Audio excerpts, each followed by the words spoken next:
एक प्राचीन नगर द्वारका में रहते थे श्री कृष्णा, जिन्हें उनकी बुद्धिमत्ता और कृपा के लिए सम्मान दिया जाता था। वे केवल एक शिक्षक नहीं थे, बल्कि उन्होंने जो भी उनकी बुद्धिमत्ता से खोज ली वह दर्शाया। एक दिन एक युवा शिष्य नाम अर्जुन ने कृष्णा के पास एक अद्वितीय अनुरोध लेकर आया। गुरुदेव, अर्जुन ने श्रद्धापूर्वक कहा, मुझे दूसरों के मन की बातें समझना सीखनी है। कृपया मुझे इस कौशल का उपदेश दें। कृष्णा मुस्कुराए, अर्जुन, दूसरों के विचार समझना एक गहरी कला है, लेकिन यह सिर्फ तकनीक से अधिक है। इसमें सहानुभूति, धैर्य और मानव प्रकृति में गहराई से समझने की आवश्यकता होती है। अर्जुन निराश नहीं हुए। गुरुदेव, मैं जो कुछ भी जरूरी है उसे सीखने के लिए तैयार हूं। कृपया मुझे रास्ता दिखाएं। कृष्णा ध्यान से सोचे। ठीक है अर्जुन, मेरे साथ चलो। उन्होंने अर्जुन को एक भीड़ भरे बाजार ले गए, जहां विभिन्न लोग अपनी जिंदगी के काम में लगे थे। ध्यान से देखो, कृष्णा ने सिखाया, और न केवल अपनी कानों से बल्कि अपने दिल से भी सुनो। अर्जुन ने देखा कि कृष्णा एक फल विक्रेता के पास गए जो परेशान लग रहा था। बिना कुछ कहे कृष्णा ने उसके कंधे पर हल्का सा हाथ रखा। उसी पल फल विक्रेता का चेहरा शांत हुआ और उसने अपने परिवार और व्यापार की चिंताओं के बारे में बात करना शुरू किया। जब वे विक्रेता के पास से निकले, अर्जुन ने हैरानी से पूछा, गुरुदेव, आपने उसकी चिंताओं को कैसे जान लिया? कृष्णा ने उत्तर दिया, मैंने उसके मन को नहीं पढ़ा अर्जुन, मैंने उसकी भावनाओं को महसूस किया। सच्ची समझ उससे संबंधित है कि दूसरों से गहरे संवाद में शब्दों से आगे बढ़े। दिनों बीतने के साथ साथ कृष्णा ने अर्जुन को विभिन्न व्यक्तियों के साथ उनके दिनचर्या के माध्यम से शिक्षा दी। एक विधवा की शोक रही, एक संघर्षरत किसान, एक गुमशुदा बच्चा सड़कों में।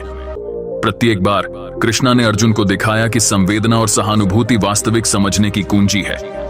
एक शाम जब वे समुद्र के किनारे बैठे सूर्यास्त को देख रहे थे, अर्जुन ने आह भरी, गुरुदेव, मुझे अभी भी वह क्षमता हासिल नहीं हुई जो मैंने चाही थी। कृष्णा मुस्कुराए, अर्जुन, तुम जो ढूंढ रहे हो वह दूसरों के मन को पढ़ने की क्षमता नहीं है, बल्कि दिलों को समझने की बुद्धि है। यह विचार नहीं है कि अर्जुन, तुम जो ढूंढ रहे हो वह दूसरों के मन को पढ़ने की क्षमता नहीं है, बल्कि दिलों को समझने की बुद्धि है। यह विचार नहीं है कि विचारों में घुसने का, बल्कि आत्मा को गले लगाने का है। अर्जुन ने समझा। अब मुझे समझ आ गया गुरुदेव, इस अनमोल सीख के लिए आपका धन्यवाद। वर्षों बाद अर्जुन भी एक मान्यता प्राप्त शिक्षक बने, जो अपने प्यारे गुरु श्री कृष्णा की दिशा में बढ़ चले। उनकी समझ, संवेदना और दयालुता से भरी व्यक्तित्व ने दूसरों के जीवन में असीम सकारात्मक परिवर्तन ला दिया।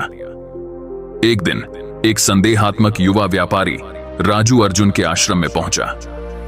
मास्टर अर्जुन, राजू ने अपनी आवाज में संदेह जताते हुए कहा, मैंने आपके बारे में कहानियां सुनी है कि आप दूसरों को गहराई से समझ सकते हैं, लेकिन मुझे विश्वास करने में मुश्किल हो रही है। क्या आप सच में मन पढ़ सकते हैं? अर्जुन ने गर्मी से हंसी ली, अपने गुरु के मार्गदर्शन को याद करते हुए। मेरे दोस्त, जो आप ढूंढ रहे हैं वह किसी चमत्कारी क्षमता में नहीं, बल्कि दूसरों के दिल से जुड़ने की क्षमता है। आइए मैं आपको दिखाता हूं। राजू को अपने साथ ले जाते हुए अर्जुन ने उन्हें आश्रम के दैनिक जीवन में शामिल किया। उन्होंने राजू को अन्य शिष्यों से बात करने के लिए प्रोत्साहित किया, न केवल उनके शब्दों को सुनकर बल्कि उनके भावनाओं को महसूस करने के लिए।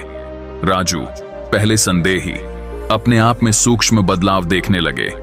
उन्होंने समझा कि सच्ची संवाद में केवल बात करने से नहीं, बल्कि खुले हृदय से उत्तर देने की आवश्यकता है। एक दिन जब राजू गरीबों को खाना बांटने में मदद कर रहे थे, उन्होंने एक छोटी सी लड़की से मिली जो चुपचाप रो रही थी। उसके क्षणिक चिंता को महसूस करते हुए राजू ने उसके पास बैठकर उसके कंधे पर हल्का सा स्पर्श किया। उसी क्षण में लड़की ने अपनी व्यथा के बारे में खुलकर बात करना शुरू किया। उसकी चिंताओं से प्रेरित राजू ने उसके लिए एक छात्रवृत्ति की संभावना खोजी। जब उन्होंने इस उपलब्धि की खबर अर्जुन को दी तो अर्जुन ने जानकर मुस्कुराया। तुम देखो राजू, अर्जुन ने समझाया, मन पढ़ना उनके विचारों को जानने का नहीं, बल्कि उनकी भावनाओं को महसूस करने की कला है। जब आप किसी के दिल से जुड़ते हैं तो आप उसके जीवन में असली बदलाव ला सकते हैं। वर्षों बीत गए और राजू अपनी ओर बढ़ते हुए अपने मित्रों और समाज के सहायक बने। वह उदाहरण बन गए थे। अपनी समझ राजू उदाहरण बन गए थे, अपनी समझ, संवेदना और करुणा से भरी प्रेरणा की उपलब्धता से। एक दिन आश्रम में एक अज्ञात यात्री आई जिसने अपने विचारों को छिपा कर रखा था। वह एक महिला थी जिसकी आंखों में एक चंद्रिका से भरी यात्रा की तकलीफें थीं। राजू ने उसे ताजगी से स्वागत किया और उसे आराम के लिए जगह दी। एक साधारण भोजन के दौरान यात्री ने अपनी कहानी के टुकड़े साझा किए, एक खोया हुआ संघर्ष, एक अपनी यात्रा की कहानी। उसकी चिंताओं को महसूस करते हुए राजू ने अंतर्मन से सुना, न केवल उसके शब्दों से बल्कि उसकी भावनाओं से भी। वह उसके दुख और असमंजस्य को समझा, उसे सांत्वना और व्यावसायिक सहायता प्रदान की। राजू ने उसके जीवन में एक नई दिशा के लिए प्रेरित किया। वह अपनी प्रतिभा को खोजने में समर्थ हुई और नए अवसरों को अपनाने के लिए उत्साहित किया। राजू ने उसे सहायक रूप में साथ लिया, जो उसकी जिंदगी में नई उम्मीदों की एक रोशनी लेकर आई। दिन दर दिन आश्रम में उसकी प्रवृत्ति बढ़ी और वह अपने संघर्षों को अच्छे समाधानों में बदलने के लिए तत्पर रही। राजू के समर्थन से उसने न केवल अपने व्यापार को फिर से सशक्त किया, बल्कि अपने समुदाय में भी मजबूत रिश्तों को स्थापित किया। उसने अपने नए ज्ञान और संसाधनों को साझा करके अन्यों को भी सहायता प्रदान की, जो उसी प्रकार के चुनौतियों का सामना कर रहे थे। राजू के समर्थन और रजत की पुष्टि के साथ आश्रम राजू के नेतृत्व में विकसित हुआ। यह न केवल एक ध्यान केंद्र हो गया था आध्यात्मिक खोजकर्ताओं के लिए, बल्कि जीवन की चुनौतियों और संघर्षों से बचने वालों के लिए भी एक आश्रय स्थल बन गया था। जीवन के सभी पथिकों ने इसके शांति भरे परिसर में सुकून और प्रेरणा पाई, जो सहानुभूति और दया के सामंजस्य में संयुक्त हो गए थे। अपने अपने यात्रा को याद करते हुए राजू को यह जानकर आश्चर्य हुआ कि उनका विकास और सफलता श्री कृष्ण की शिक्षाओं के कारण और उनके गुरु अर्जुन के मार्गदर्शन के कारण हुआ था। उन्हें यह बात समझ में आ गई कि ज्ञान की वास्तविक बात यह नहीं है कि किसी के मन को पढ़ने में निकाला, बल्कि दूसरों के साथ गहराई से जुड़ने की क्षमता में है, उनके आनंद और दुख को समझने में, और जब जरूरत हो समर्थन और प्रेरणा प्रदान करने की क्षमता में। एक दिन राजू ने अपने गुरु श्री कृष्ण के प्रति अपनी कृतज्ञता व्यक्त करने के लिए उनके आश्रम में गया।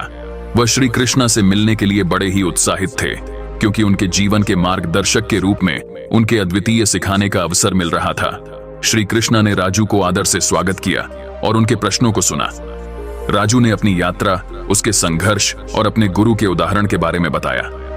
उन्होंने श्री कृष्ण से अपने उत्तरजीवी भावनाओं को साझा किया और उनकी समर्थन की आवश्यकता थी। श्री कृष्ण ने मुस्कान से उन्हें समझाया, राजू, तुमने अपने जीवन में बड़ी समझदारी से काम किया है। जब तुम दूसरों की भावनाओं को समझने का प्रयास करते हो, तब तुम्हें वास्तविक रूप से उनकी मदद कर सकते हो। राजू ने पूछा, परंतु गुरुदेव, मन पढ़ने की क्षमता का क्या भाग्य है? श्री कृष्ण ने आत्मसमर्पण से उत्तर दिया, मन पढ़ने का अद्वितीय रहस्य यह है कि तुम्हें उनकी दुख सुख की गहराई को महसूस करने की क्षमता होनी चाहिए। जब तुम अपने दिल से दूसरों के साथ जुड़ते हो, तब तुम उनके जीवन में असली परिवर्तन ला सकते हो। राजू ने गुरुदेव के वचनों को समझ लिया और उनकी आशीर्वाद के साथ आश्रम लौटा। वह अब अपने जीवन को एक नई दिशा देने के लिए प्रतिबद्ध थे, दूसरों की मदद करने और उनकी समस्याओं का समाधान ढूंढने में। राजू की कहानी ने आश्रम के वातावरण में एक नई ऊर्जा और समर्थन भर दिया। उनके द्वारा स्वागतित और सहायता के लिए उसकी कौशल समर्थन के लिए विशेष प्रशंसा और प्रशंसा की गई। उसकी अनुभव से शिक्षा लेने वाले और आश्रम के अन्य सदस्यों को प्रेरित किया गया था, जिन्होंने उसके द्वारा दिखाए गए मार्गदर्शन और साथीत्व को अपनाया। इस रूपांतरण में राजू ने अपने जीवन के महत्वपूर्ण सिद्धांतों को सीखा, दूसरों की समझ, समर्थन और प्रेरणा के माध्यम से जीवन में वास्तविक परिवर्तन लाना। इस प्रकार श्री कृष्ण के उपदेशों के द्वारा उसका जीवन एक नया अर्थ और महत्व प्राप्त कर गया।